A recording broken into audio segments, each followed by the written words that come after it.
नमस्कार, मैं Ravish Kumar. Prime time देखते देखते ज़रा घर में पूछ लीजिए कि प्याज कैसे किलो लेकर आए हैं, नहीं तो बाद में चेक कर लीजिए। महाराष्ट्र के नासिक की मंडियों में प्याज की कीमत 5 रुपये क्विंटल तक पहुंच गई है, यानी 5 पैसे में 1 किलो प्याज। ये गड़बड़ी अधिक उत्पादन की है, वितरण व्यवस्था की है, बिचौलियों की हेराफेरी की है, क्या है? इस पर समय समय पर हम लोग मीडिया में से लेकर जानकारों तक बहस होती रहती है। मूल बात यह है कि किसानों ने तय किया है कि प्याज को खेतों में फेंक देंगे ताकि सड़कर खाद बन जाए। जो किसान 1 क्विंटल प्याज उगाने में 650 से 700 रुपए लगा दे और उसे दाम मिले 5 पैसे 1 किलो के, तो उसके दिल पर क्या गुजरेगी। आड़ती भी आगे 4 रुपए प्रति किलो प्याज बेच रहे हैं। 5 पैसे भाव से किसानों को मिल रहा है और 4 रुपए के भाव से थोक व्यापारियों को मिल रहा है, जो बाद में खुदरा बाजार के जरिए अलग अलग मंडियों में पहुंचते होंगे, जो 15 से 25 किलो तक हो जाते हैं। 5 पैसे किलो प्याज यहां से 1278 किलोमीटर दूर नासिक की लासलगांव मंडी में मिल रहा है। जहां से मैं ये खबर पढ़ रहा हूं, वहां से 21 किलोमीटर दूर गाजियाबाद के इंदिरापुरम में लगने वाले मंगल बाजार में 20 रुपए किलो प्याज बिका है। इस समस्या का समाधान किसी ऐप से हो सकेगा या होगा ही नहीं, इस सवाल को छोड़ते हुए हम आगे बढ़ जाते हैं। भारत की कुछ समस्याएं सनातन होती जा रही हैं, समय कोई सा भी हो। उन्होंने कसम खा लिया है कि समस्याएं जो हैं वो कभी नहीं हल होंगी, वहीं की वहीं रहेंगी। तो हम प्याज को छोड़ते हैं, दही हांडी का लोड उठा लेते हैं और इसकी फिक्र में अपनी एक शाम समर्पित कर देते हैं कि मुंबई और महाराष्ट्र में दही हांडी का जो जलवा था वो अब वैसा नहीं रहेगा। तो फिर क्या होगा? क्या वो जलवा हमेशा से वैसा ही था जो अब कहा जा रहा है कि वैसा नहीं हुआ तो मजा नहीं आएगा? मसलन आदमी के कंधे पर आदमी, उसके कंधे पर फिर आदमी, करते करते गोविंदाओं की 9-9 मंजिल इमारत खड़ी हो जाती है। आप पिरामिड कह सकते हैं, जो सबसे ऊपर होता है वो ऊपर बंधी मटकी तोड़ता है। लेकिन जब से इनाम की राशि बढ़ती गई, नेताओं की दिलचस्पी आ गई, दही हांडी की ऊंचाई ऊपर होती चली गई। इसके नतीजे में यह हुआ कि गोविंदा गिरने लगे, चोट आने लगी, मरने भी लगे और शारीरिक नुकसान स्थायी रूप से होने लगा। सबसे ऊपर बच्चे होते थे तो उनकी जान जोखिम में पड़ने लगी। लिहाजा स्वाति सायाजी पाटिल ने बॉम्बे हाईकोर्ट में अपील कर दी। 2014 में हाईकोर्ट ने कहा कि दही हांडी की ऊंचाई 20 फुट से ज्यादा नहीं, 18 साल से कम उम्र के किशोर इसमें हिस्सा नहीं लेंगे और इसे लेकर सुप्रीम कोर्ट में चुनौती दी गई, मगर सुप्रीम कोर्ट ने हाईकोर्ट के फैसले को खारिज नहीं किया। इस कारण मुंबई सहित पूरे महाराष्ट्र में इस बात को लेकर उत्सुकता है, बेचैनी भी है कि जन्माष्टमी के दिन गोविंदा क्या करेंगे। लेकिन पहले सोचा कि पता करते हैं कि दही हांडी की टीम बनती कैसे है, इसमें कितने लोग होते हैं, कौन इन्हें प्रशिक्षित करता है। यह सब जानने के लिए हमने बाल गोपाल मित्र मंडल मुंबई के कोच हैं निखिल कदम से बात की फोन पर। निखिल कदम ने बताया कि हर मंडल में 1 या 2 कोच होते हैं जो ट्रेनिंग देने का काम करते हैं कि कैसे ऊपर चढ़ना है। उन्होंने बताया कि 1 महीना पहले से हम अभ्यास शुरू करते हैं। मंडल के गोविंदा रात को 9 बजे के बाद जमा होते हैं और 1.5-2 घंटे अभ्यास करते हैं। ये जो पिरामिड आप स्क्रीन पर देख रहे हैं, इन्हें स्थानीय जुबान में 5 तल, 6 तल, 7 तल, 8 तल या 9 तल कहा जाता है। तल मतलब ऊंचाई, जैसे आप 1 तल्ला 2 तल्ला मकान बोलते हैं।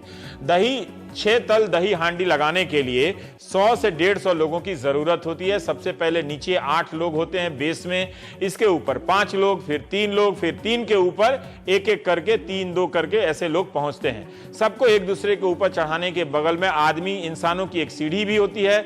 ये सीढ़ी गोविंदा ही बनाते हैं, ये घेरा बनाते हैं और इनके कंधे पर चढ़ते हुए गोविंदा पिरामिड के ऊपर चढ़ जाते हैं। आसपास के मोहल्ले से ये जमा होते हैं और अभ्यास चालू करते हैं। फिर दही हांडी से 1-2 दिन पहले अपना रूट तय करते हैं कि किस रूट से जाना है ताकि ज्यादा से ज्यादा दही हांडी कवर कर सके। मतलब यह हुआ कि ट्रक या बस किराए पर लिया, नए टी-शर्ट बनवाए, उसका खर्चा सब मिलाकर 1 लाख रुपया तक ये लोग अपना खर्चा करते हैं। फिर 2 लोग आगे निकलते हैं, बताते हैं कहां कहां दही हांडी हो रही है। उनकी सूचना पर इनकी टीम पहुंचती है और सलामी देती है। सलामी का मतलब यह हुआ कि अगर टीम ने सफलतापूर्वक हांडी ना भी तोड़ी तो 6 तल या 7 तल बना लिया तो आयोजक इनाम में 500 रुपए से लेकर 1000, 10,000, 20,000 कुछ भी दे सकता है। कहीं कहीं ज्यादा भी होता है। जरूरी नहीं कि हर टीम हांडी तोड़े ही। हांडी तोड़ने के लिए आपको 9 तल बनाने होंगे। सभी दही हांडी वाले 9 तल के खेल में शामिल नहीं होते हैं। निखिल कदम ने बताया कि पूरा दिन कवर करने के बाद भी हम इनाम की राशि के तौर पर 30 से 40 हजार ही बटोर पाते हैं। जो हम लगाते हैं कम ही पाते हैं, बस जुनून के लिए ऐसा करते हैं।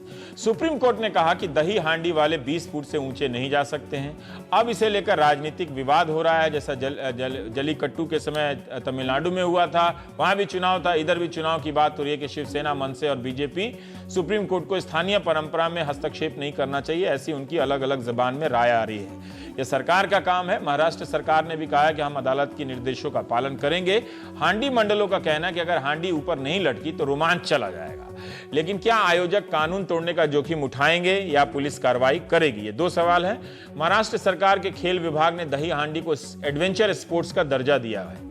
जो घायल हुए हैं या होते हैं उनका क्या कहना है, हमने भिवंडी के एक गोविंदा नागेश भोईर साहब से बात की। नागेश बचपन से ही हांडी फोड़ते आ रहे थे, लेकिन 2009 में जब वो 21-22 साल के थे तो 6 तल से गिर गए। नागेश की गर्दन के नीचे का पूरा हिस्सा पैरालाइज्ड हो गया। वे 2009 से ही बिस्तर पर हैं। नागेश का अभी तक 8 ऑपरेशन हो चुका है और 3 और ऑपरेशन होने हैं। अभी तक 35 लाख रुपए लग गए हैं और आगे के ऑपरेशन का खर्चा 10 लाख तक आ सकता है। उनका कहना है कि हांडी फूटने के बाद सब गणपति में मशगूल हो जाते हैं, कोई देखने तक नहीं आता कि जो गोविंदा गिरे हैं उनकी क्या स्थिति है। 2009 से पहले नागेश बैंक में जॉब करते थे, लेकिन अब बेरोजगार हैं और बिस्तर पर पड़े रहते हैं। यार दोस्तों ने मदद कर दी, वरना कोई भी आयोजक मंडल आगे नहीं आया। सब इनाम में 10 लाख 20 लाख का ऐलान तो करते रहते हैं, गोविंदा की किसी को फिक्र नहीं होती। नागेश का कहना है कि 20 फीट 4 तल के बराबर होता है, यह काफी है और इसमें भी काफी रोमांच आ सकता है, इससे ज्यादा नहीं होना चाहिए। कोर्ट का आदेश ठीक है। 2013 में 641 गोविंदा घायल हुए, 14 में 290 बताए जाते हैं और 2015 में 130 घायल हुए, मतलब संख्या घट ही रही है। नागेश की इस बात में दम है कि जोखिम लेकर गोविंदा चंद मिनटों के लिए हीरो बनते हैं, मगर गिरते ही वे परिवार पर या अपनी जिंदगी पर हमेशा के लिए बोझ बन जाते हैं। अगर इसे आस्था के नाम पर बनाए रखना है तो आयोजकों को उनकी सुरक्षा की गारंटी देनी चाहिए। वो कितना देंगे, हम इस पर बात करेंगे। हमारे साथ राम कदम साहब हैं। राम कदम साहब ने बड़ी ख्याति प्राप्त की है, दही हांडी के आयोजक हैं और राजनेता भी की पृष्ठभूमि भी है आपकी। मनसे से होते हुए आप बीजेपी में आ गए हैं शायद, और आपने काफ़ी ऊंची दही हांडी लगाने की ख्याति प्राप्त की है। और आप बात करेंगे, और खांडू आंधगले हैं, आप लेखक कार्यकर्ता हैं जो इसके विरोधी हैं। तो कदम साहब, पहले मैं आपसे जानना चाहता हूं, नागेश की कहानी जो बताई मैंने उसके संदर्भ में कि ठीक है, परंपरा है, संस्कृति है, लेकिन ये जो खतरा है उसकी गारंटी आप क्यों नहीं लेते हैं?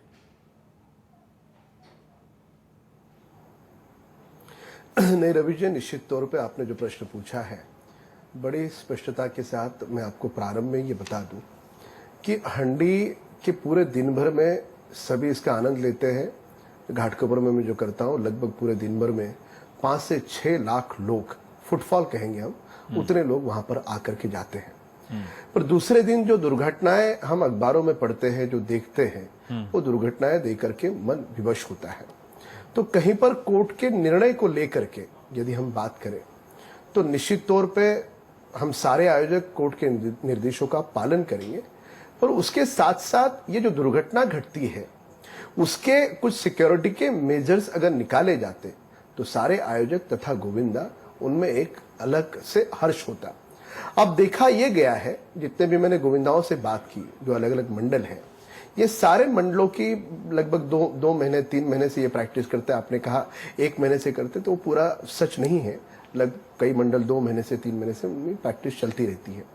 अब ये जो 4 पिरामिड लगाने की जो बात है, इसमें कोई भी गोविंदा को उसमें आनंद नहीं आता। उसमें ये खेल है, हर खेल में एक अपनी अलग से जोखिम होती है, हर खेल में धैर्य दिखाना होता है। पर इस विषय को जिस कारण से ये जो याचिका हुई थी कि छोटे कम उम्र के बच्चे पहले इसमें हिस्सा लेते थे, 3 वर्ष की आयु के, 4 वर्ष की आयु के, 5 वर्ष की आयु के, इसका कोई समर्थन नहीं कर सकता। मैं आयोजन करता हूं, पर मैं भी इस बात का समर्थन कतई नहीं करता। पर 12 वर्ष के ऊपर के बच्चे इसमें हिस्सा ले तो इसमें किसी को कोई आपत्ति नहीं होनी चाहिए थी। पर कदम साहब, मैं आपसे एक बात पूछना चाहता हूं, पालन होगा, पर बहुत सारे बच्चे ऐसे हैं। जी, मैं आपसे पूछना चाहता हूं कि ठीक है, बच्चे का तो आप इस्तेमाल नहीं कर सकते, कोर्ट का आदेश अब है ही, आप कह रहे हैं पालन करेंगे। आप बताइए ना, आप आयोजक हैं, आप ऐसी कौन सी व्यवस्था कर सकते हैं जिससे आप या आपके जैसे आयोजक है ना, कि जैसे गिरने वालों को का स्थायी या अस्थायी शारीरिक नुकसान ना हो? क्या इसकी गारंटी आप दे सकते हैं? 5 लाख लोग आते हैं, लेकिन अगले दिन 300 और 100 की संख्या में वो गरीब लड़के अस्पताल में भर्ती हो जाएं, जैसे नागेश का खर्चा 40-50 लाख रुपए, ये कौन देगा फिर? बिल्कुल रवीश जी, मैंने मेरे घाटकोपर में सभी ऊपर के तल्ले में जितने नौजवान चढ़ते हैं उनको मैंने सेफ्टी बेल्ट प्रोवाइड किए थे। आप अपने अगर मेरे हंडी के कुछ फुटेज निकाल करके पूरे मुल्क में दिखा दो, आपके चैनल पे चला दो, तो मैंने वहां पे प्रोवाइड किए थे।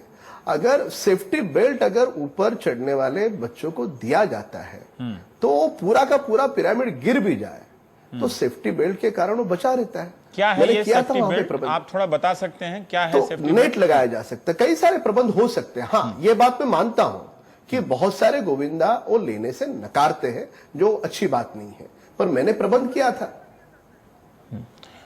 कदम साहब, ये सेफ्टी बेल्ट क्या है? मतलब वो बच्चा जो ऊपर चढ़ता है वो लगा के ऊपर की रस्सी से बंधा होता है, या मैं आपसे जानना चाहता हूं ये क्या है ये सेफ्टी बेल्ट जिसका जिक्र आपने किया? जी, कि पहली मैं बताता हूं क्या करते हैं कि ये जो पूरा ऊपर का पिरामिड चढ़ता है, ये पिरामिड के जैसे एक अलग से वी शेप का एक जिसे बोलते बड़ा फिट तरीके से कपड़ा पहना जाता है और क्रेन से लटकाए जाते हैं बेल्ट, और बेल्ट लगा करके वो आदमी के पिरामिड के ऊपर से चढ़ता है। तो अब लेना गोविंदा ने चाहिए, पर कुछ लेते हैं कुछ नहीं लेते, और उसमें नीचे का पिरामिड गिर भी जाए तो उस बेल्ट को क्रेन ने पकड़ा हुआ है तो नौजवान नीचे गिर नहीं सकता, कोई दुर्घटना घट नहीं सकती। तो इस प्रकार का प्रयोग मैंने घाटकोपर में किया था और ये बहुत सक्सेसफुल रहा है, और उसमें कोई भी एक भी मेरे यहाँ पे कोई दुर्घटना नहीं घटी। जी ठीक है। खांडू आंदगले साहब हैं। खांडू जी, आप बता सकते हैं? मैं पिछले 7 वर्षों से कर रहा हूं। राइट, ठीक है, अच्छी बात है, आप एक विकल्प की बात कर रहे हैं। पर खांडू साहब, अभी राम कदम साहब कह रहे हैं कि उन्होंने एक बेल्ट का तरीका निकाला है कि क्रेन से घाटकोपर में बच्चे को जो सबसे ऊपर होता है उसको बांध दिया जाता है, जिससे अगर नीचे का पिरामिड ढह भी जाए तो वो गिरने से बच जाता है। पर मैं आपसे जानना चाहता हूं, क्या आप इस सुरक्षा व्यवस्था से संतुष्ट हैं? क्योंकि उनका दावा है कि उनके इलाके में ऐसी घटना नहीं हुई है। दूसरा, मैं ये पूछना चाहता हूं कि क्या सिर्फ ऊपर वाले के गिरने, जो गिरता है उसी को चोट लगती है, और जो बीच में जो लोग होते हैं क्या उनको चोट नहीं लगती है? खांडू साहब, तो आपने बराबर कहा कि पिरामिड में अगर 100-150 आदमी होते हैं, पिरामिड में अगर 150-200 आदमी होते हैं, और एक आदमी को, बच्चे को या छोटे उम्र वाले को ऊपर के हिस्से में जो रहता है उनको क्रेन से समझो बचा लिया, लेकिन जो पिरामिड से तीसरे, पांचवें, छवें से जो गिरता है उसको तो मार जरूर लगता है। अभी नागेश का जो आपने एग्जाम्पल दिखाया वो तो 5वें ही माले से गिरा था, तो मार तो किसी को ही लग सकती है, और ये मार लगने से कारण उसकी जिंदगी बर्बाद होती है। ये सच सवाल है, ये सवाल सच्चा है कि उसकी जिंदगी बर्बाद होती है एक दिन के खेल के लिए।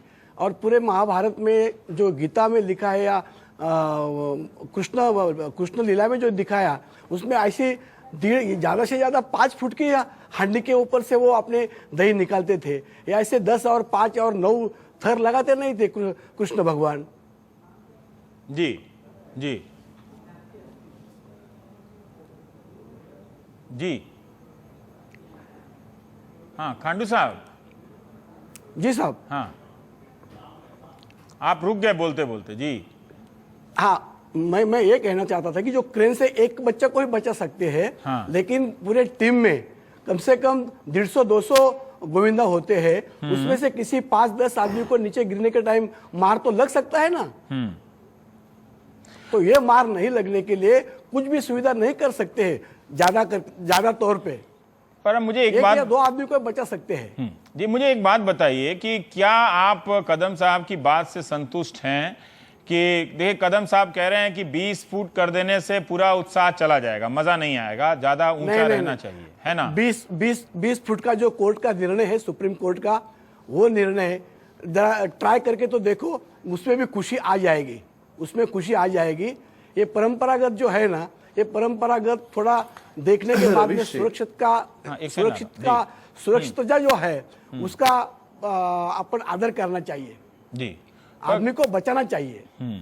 कदम साहब देखिए, ये सवाल जलीकट्टू के समय में भी आया था कि सांस्कृतिक परंपराओं में अदालतें किस हद तक दखल देंगी, ठीक है, लेकिन जानवरों के साथ वहाँ अत्याचार हो रहा था तो वो सवाल वहाँ उठा था, तो सुप्रीम कोर्ट ने उसको नहीं माना, जबकि केंद्र सरकार ने नोटिफिकेशन भी जारी किया कि जलीकट्टू करेंगे, लेकिन नहीं हुआ। उसको खारिज कर दिया कोर्ट ने।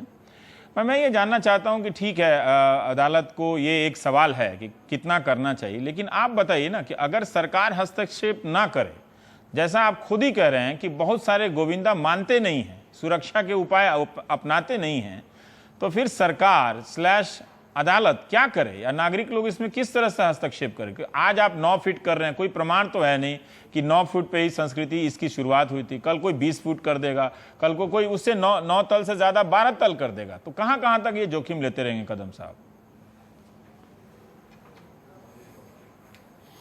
रविश जी, आप जो कह रहे हैं बिल्कुल सही है। इस पर कुछ चीज़ों पर पाबंदियां होनी चाहिए, इस बात से मैं बिल्कुल सहमत हूँ।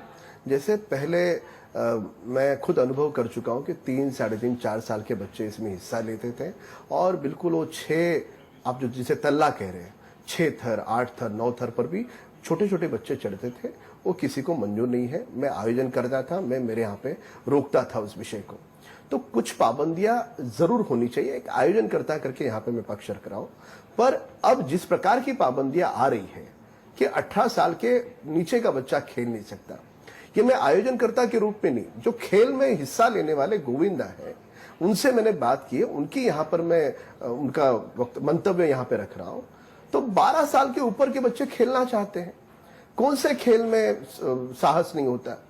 समुद्र में तैरने में भी साहस है, लोग बंगी जंपिंग करते, स्काई डाइविंग करते, गिर्यारोहण करते, हर विषय में साहस है। महाराष्ट्र गवर्नमेंट ने इसे खेल के श्रेणी में लाया, साहसिक खेल के श्रेणी में लाया।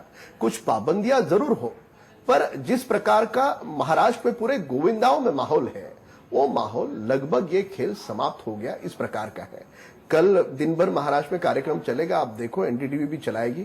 तो पहले गए साल के पहले की हंडी और कल होने वाली हंडी, इसमें लगभग आप 95% इसमें से इसकी जान निकल गई है, इस प्रकार का आपको चित्र दिखेगा।